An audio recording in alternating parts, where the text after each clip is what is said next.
नहमदुहु व नसल्ली अला रसूलिल करीम। अम्मा बाद, हमारे सियासी सरपरस्त अलहाज यूनुस ईसा साहब, शिमाली महाराष्ट्र के सदर डॉक्टर खालिद परवेज साहब, मुखय्यिर कौम मिल्लत अलहाज यूसुफ इलियास साहब, सियासी सूझबूझ रखने वाले मरहूम साथी निहाल अहमद के साथ एक लंबा अरसा गुजारने वाले शफीक राना साहब, सामने बैठे हुए कारपोरेटर हजरात, मुअज़्ज़ज़ीन शहर और मेरे साथियों, हमारा यह जमा होना एक इमरजेंसी तौर पर जमा होना है। मुकाबला होता है, मुकाबले में जीत और हार भी होती है। अगर हार बर्दाश्त ना हो तो आदमी को मुकाबले के लिए नहीं उतरना चाहिए। हम 2007 से देख रहे हैं, 2009 में भी देखा।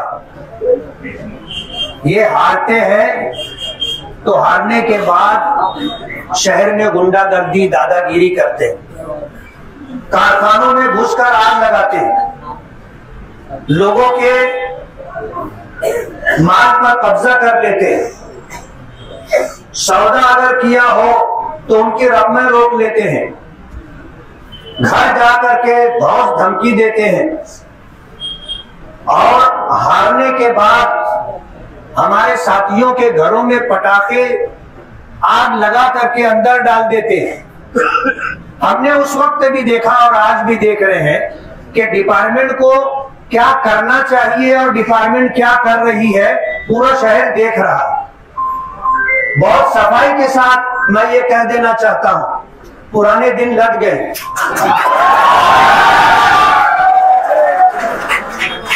हम ये सोच रखते हैं कि जुल्म सहना भी जुल्म की और जालिम की मदद करना है। हम जुल्म बर्दाश्त नहीं करेंगे।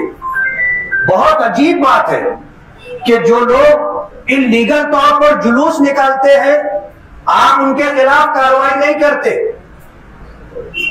बड़ा बड़ा मजमा इकट्ठा करके डीजे लगा करके नाचते हैं, शोर शराबा करते हैं, आप उनके खिलाफ कार्रवाई नहीं करते। आप अपनी ड्यूटी कब पूरी करेंगे? क्या ये आपकी जिम्मेदारी नहीं है? क्या कोई आकर कंप्लेन करेगा तो आप कार्रवाई करेंगे?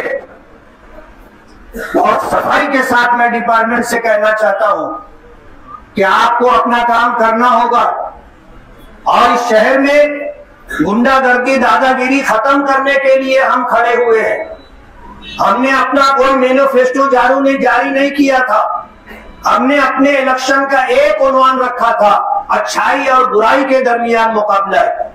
मैं जो कह रहा हूं ये पूरे शहर की आवाज है और खामोश आवाज है। ये पुलिस डिपार्टमेंट को मेरे जरिए सुन लेना चाहिए। आज 23 नवंबर के बाद, नतीजा आने के बाद जिस तरह की गुंडागर्दी शहर में की जा रही है, शहर का कोई भी संजीदा पढ़ा लिखा शख्स इसको अच्छा नहीं समझता। कहने पर आप कार्रवाई करते हैं, क्या आपको दिखाई नहीं देता, आपको सुनाई नहीं देता? हजारों का मजमा लेकर के इस तरह का जो कामकाज हो रहा है, पुलिस डिपार्टमेंट की जिम्मेदारी है कि पुलिस डिपार्टमेंट अपना काम करे। बहुत सफाई के साथ मैं ये कहना चाहता हूं, बार बार मैं ये बात कह रहा हूं कि आइंदा 23 नवंबर के बाद, कल हमने शिंदे साहब जो चीफ मिनिस्टर थे उनको लेटर दिया है, होम सेक्रेटरी से हमने बात की है, कलेक्टर से हमने बात की है, सीनियर एसपी से बात की है, एडिशनल एसपी से बात की है, डीवाईएसपी से बात की है और पवारवाड़ी पुलिस स्टेशन के पीआई साहब से भी बात की है। हमने खाना पूरी की है। अभी शफीक राना ने कहा था कि अगर गुंडागर्दी, दादागिरी करने वालों के पास 2 हाथ है तो 2 हाथ हम भी रखते। हम नहीं चाहते कि हमको 2-2 हाथ करना पड़े। हम कानून हाथ में लेना नहीं चाहते, लेकिन अगर कानून अपना काम नहीं करेगा तो जाहिर बात है हमें तो रोड पर आना पड़ेगा जिस तरह की सूरत हाल है और आज दिन भर जिस तरह का खामोशी के साथ ये दिन गुजरा है, हम जुमेरात तक इंतजार करेंगे। अगर इस दरमियान एक घटना भी हुई, हम वहां खुद पहुंचेंगे और आप सबको आवाज देंगे, आपको आना रहेगा। जुमेरात तक अगर शहर में ये गुंडागर्दी, दादागिरी खत्म नहीं होती है तो हम जुमेरात के दिन फैसला लेंगे कि जुमा के दिन हमें क्या करना है। पुलिस डिपार्टमेंट इस बात को नोट कर ले, कल ये बात ना हो कि आपको ऐसा नहीं करना चाहिए था। हम आपको मौका दे रहे हैं, हम आपको टाइम दे रहे हैं, आप अपनी जिम्मेदारी पूरी करें। लाइन ऑर्डर बाकी रखना आपकी जिम्मेदारी है। गुंडागर्दी करने वाले, जुआ सट्टे का कारोबार करने वाले, नशे का कारोबार करने वाले, नशे का माल सप्लाई करने वाले, अगर पुलिस की सरपरस्ती में ये सब कुछ हो रहा है तो ये शहर अब इसको बर्दाश्त नहीं करेगा। मैं आपके जरिए पूरे शहर को यह पैगाम देना चाहता हूं कि इस इलेक्शन में जिस तरह जुआ, सट्टा, नशे का कारोबार करने वालों ने हमारे खिलाफ काम किया है, कान खोल करके सुन ले। हम अल्हम्दुलिल्लाह चुन करके आ गए हैं। एक एमएलए क्या कर सकता है मैं उनको बताऊंगा।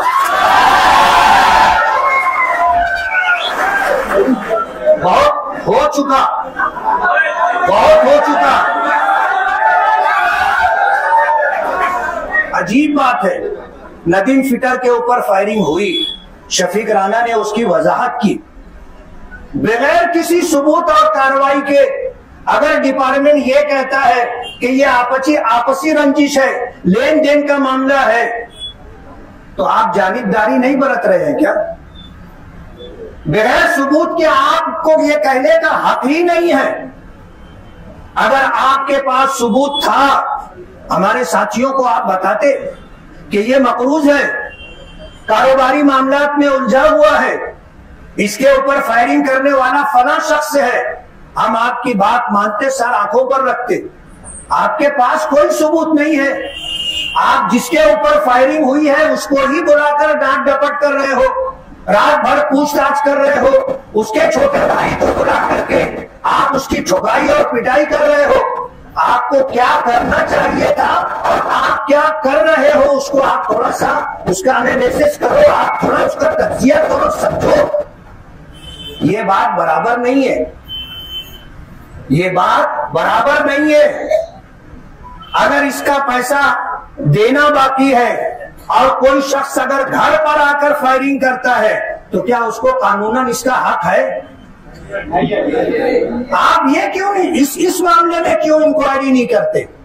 आपने ठीक है, नदीम के जो हालात हैं उस पर आपको जो करना था आप कर लिए। हम इंतजार कर रहे हैं कि दूसरे पहलू पर आप कब जांच करेंगे और फायरिंग करने वालों को कब लेकर लोगों के सामने आएंगे। डिपार्टमेंट अपना काम करे, और अगर डिपार्टमेंट अपना काम नहीं करना चाहता तो कह दे कि भाई हम जिसका साथ दे रहे हैं उसका साथ देते रहेंगे, फिर हमें कहां जाना है, हम आपके ऊपर जाएंगे और फिर उसके ऊपर जाएंगे, उसके ऊपर जाएंगे, नहीं तो हाउस में हम सरकार के सामने अपनी बात रखेंगे। हम तो चाहेंगे कि हमको इंसाफ मिले और शहर से बुराई का खात्मा हो। हमने बुराई के खात्मे के लिए इलेक्शन लड़ाई। आप यकीन मानो मैं किसी से जर्रा बराबर भी नहीं डरता। आधी रात को अकेले मैं टू व्हीलर पे निकलकर शहर के किसी भी कोने में जाता हूं। आज डिपार्टमेंट के लोग कहते हैं आप टू व्हीलर पे मत घूमो, और इसलिए कह रहे हैं कि जो लोग इस तरह की हरकत कर रहे हैं वो इधर उधर चौक चौराहों पर खड़े होकर के कह रहे हैं कि 4 लोग टारगेट हैं, उनकी विकेट हम गिरा देंगे। आज तुम इलेक्शन जीत गए हो तो क्या हुआ, 6 महीने के बाद दोबारा इलेक्शन होगा, यानी मुझे भी गोली मारने का प्रोग्राम उन्होंने बनाया।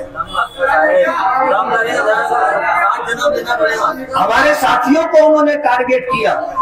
नदीम फिटर के ऊपर फायरिंग होने से पहले सैलानी सलामताबाद चौक के ऊपर ये बात कह रहे हैं वो कि आज तो एक आदमी टारगेट है, इसके बाद 3 लोग और भी टारगेट है। पुलिस इस पहलू पर क्यों तहकीक नहीं करती?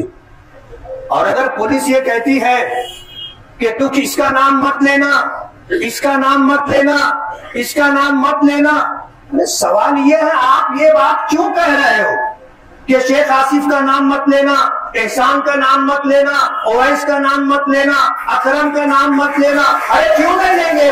अगर वो है गुनहगार तो उनका नाम लिया जाएगा। आप मना करने वाले कौन? ये जो बात है कुछ और बताती है, कुछ और बताती, हम समझ रहे हैं और पूरा शहर समझ रहा है। इसलिए मैं बहुत सफाई के साथ डिपार्टमेंट से कहना चाहता हूं कि आप अपनी जिम्मेदारी पूरी करो, और अगर हमें इंसाफ नहीं मिलेगा तो हमको रोड पर आना पड़ेगा। और मैंने ये बात कही है कि अगर अब किसी के घर जाकर के इन्होंने इस तरह की हरकत की, मैं आप सबको लेकर के वहां जाकर के बैठ जाऊंगा। किसी के कारखाने में, किसी की दुकान पर, किसी के घर पर जाकर के अगर किसी ने कुछ किया तो 10 मर्तबा सोच लेना कि एक मर्तबा हम घर से निकले तो अपना मकसद पूरा करके घर वापस जाए। हार गए तो कहने लगे 3 पेटी चोरी हो गई थी।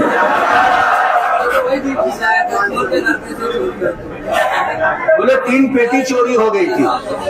आज पूरे शहर में उनके वर्कर लोग इमाम साहब को बोलते हैं पेटी चोर, मकतब में पढ़ाने वाले हाफिज आलिम को बोलते हैं पेटी चोर, उलमा को बोलते हैं देख करके पेटी चोर।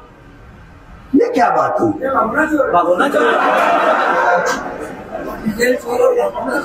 अरे हार गए तो मानो ना कि शिकस्त तो हो गई, और उन्होंने कबूल कर लिया, बिल्ली थैले के बाहर आ गई कि 40,000 बोगस वोट डाली गई।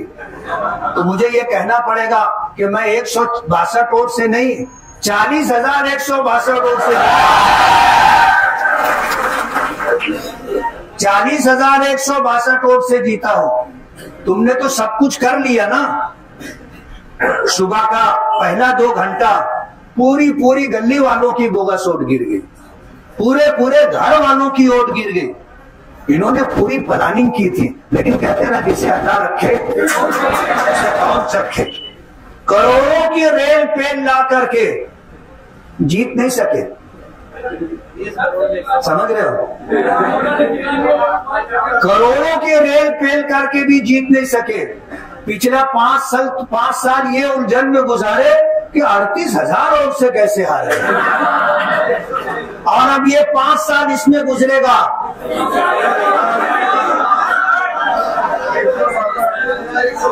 और हमको मालूम है कि इतना पैसा कहां से आया था, इतना पैसा कहां से आया हमको मालूम है। वक्त आएगा तो हम बताएंगे, वक्त का इंतजार है। और दादागिरी गुंडागर्दी से कोई जीतता नहीं है, रुपया पैसा बहाने से कोई जीतता नहीं है। वरना अडानी अंबानी जो है ये प्रधानमंत्री होते ना, प्रधानमंत्री की चर्चागिरी नहीं करते, प्रधानमंत्री रहते। किसी जमाने में बंबई में टाटा कंपनी के मालिक ने जो है इलेक्शन लड़ा था विधानसभा का, और हर एक के घर आरती उतारने के लिए जो प्लेट और उसमें प्यालियां होती हैं, चांदी का पूरा सेट जो है सबके घर दिया था। उसके बाद भी इलेक्शन हार गया था। आज ये कहते हैं हमने शहर में 40,000 घरों में पैसे दिए। नतीजा आपने देख लिया। और ये बोलते तो है कि हमने इतना पैसा दिया, जिनके जरिए से पैसा बंटवाया गया था आधा पैसा तो वो घर लेके चला गया, आधा पैसा तो वो घर लेके चला गया। जाफरनगर में झगड़ा हुआ, 50 लाख रुपया लाए थे, कहाँ बांटे हिसाब देना पड़ेगा तो झगड़ा कर लिया ताकि मामला टर्न हो जाए।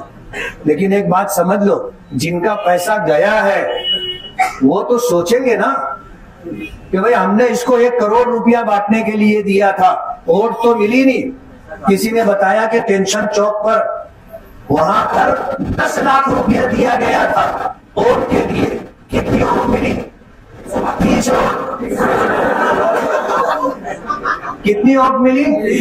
30 वोट। 1 वोट कितने की पड़ी? हिसाब कच्चा है।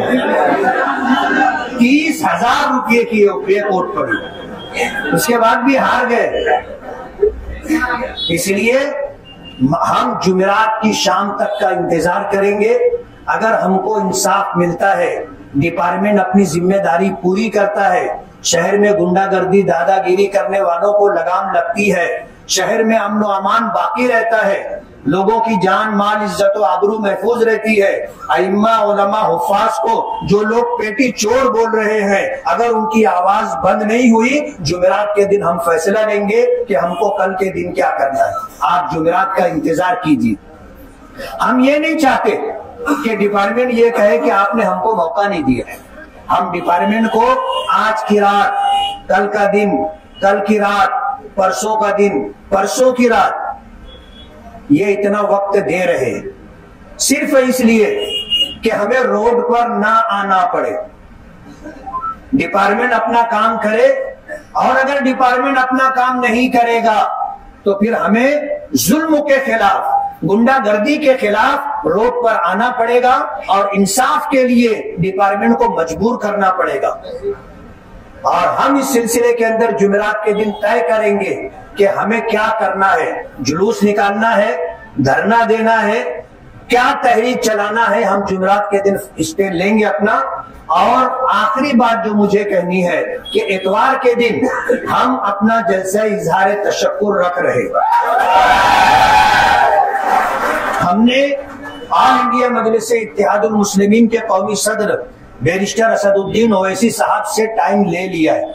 इतवार के दिन इंशाअल्लाह रात में वो हमारे दरमियान होंगे और शाम 7 बजे से रात 10 बजे तक का जलसा होगा। जगह का और दीगर तफसीलात का हम लोग ऐलान करेंगे। हम जलसा इजहार तशक्कुर ले रहे हैं।